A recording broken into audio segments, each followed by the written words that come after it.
आप सभी को हम दिखाते हैं, बताते हैं कि सबसे बड़ी बात की क्या कुछ मुश्किलें सामने आई। देखिए रेस्क्यू में ये मुश्किलें थी क्योंकि हादसे के वक्त रोपवे पर थी 24 ट्रॉलियां मौजूद थी। ये समझने वाली बात है। सिस्टम क्या हवाई है? ये अपने आप में बात, बहुत सारे सवालात हम खड़े कर रहे हैं क्योंकि जाहिर सी बात है, तैयारी आपकी नहीं थी क्या? देखिए रेस्क्यू में ये मुश्किलें जो थी, हम बता रहे हैं कि ऊंचाई पर फंस गई थी 18 ट्रॉलियां, जिनमें कि 40 से ज्यादा लोग सवार थे।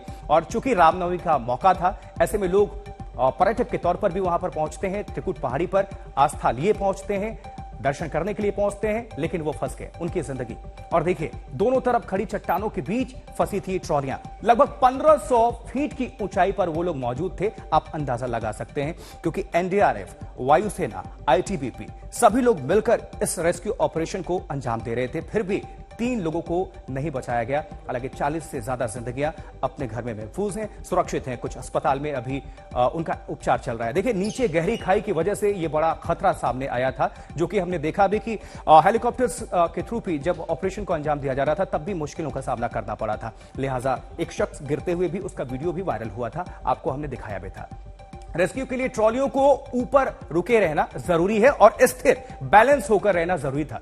लेकिन जब हेलीकॉप्टर घूमता है, उसके पंखों से आप समझिए कि ट्रॉली भी हिलती थी, बैलेंस, संतुलन बिगड़ता था। लिहाजा इस पूरे रेस्क्यू ऑपरेशन में बहुत मुश्किलें पेश आ रही थी। इसीलिए हमने देखा कि यह हादसे भी हुए जहां एक शख्स नीचे भी गिरा, उसका संतुलन भी बिगड़ा था। हेलीकॉप्टर के आने से हिल जाती थी ये ट्रॉलियां, जैसा कि आपको हम बता रहे थे, क्योंकि जाहिर सी बात है, आप ट्रॉलियों पर पहुंचने के लिए उन लोगों को जो वहां पर फंसे हुए हैं ट्रॉली के अंदर, रोपवे के अंदर, उनको हेलीकॉप्टर्स के सहारे ही नीचे लेकर आना था। लेकिन जैसे हेलीकॉप्टर्स वहां पर आसमान में चक्कर लगाता था, वो ट्रॉली, उसका संतुलन, उसका बैलेंस बिगड़ता था। इसलिए मुश्किलें पेश आ रही थी। इस दौरान पीड़ित परिवार का क्या कुछ कहना है, इस पूरे घटनाक्रम में आपको हम सुनाते हैं।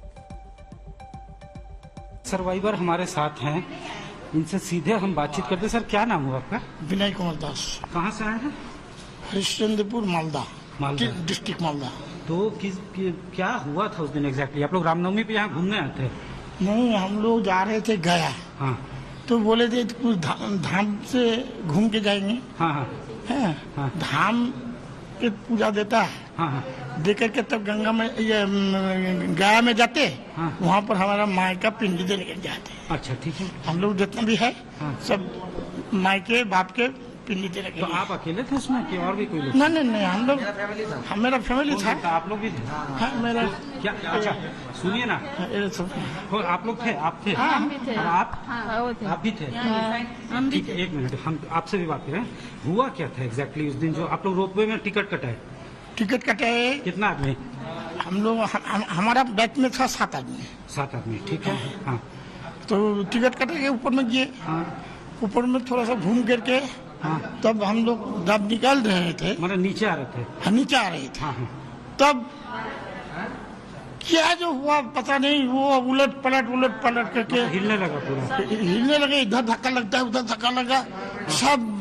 तब उसके बाद देख रहा था वो नीचे नाम रहा। हम देख रहे हैं जब हम खत्म। हाँ। तब थोड़ा जाने के बाद वो अटक गया ना। तब हम नहीं, जीवन है। हाँ। तब वो झूलते ही रहे। नीचे जा रहा था। झूलते ही रहे। हाँ। रात में फिर क्या हुआ? खाना पीना तो कुछ? खाना पीना तो कुछ नहीं, दे पानी तक नहीं। हाँ। कोई पानी नहीं, कोई खाना नहीं। अंधेरा पूरा अंधेरा। कोई सुनने वाला नहीं? कोई सुनने वाला नहीं। तो फिर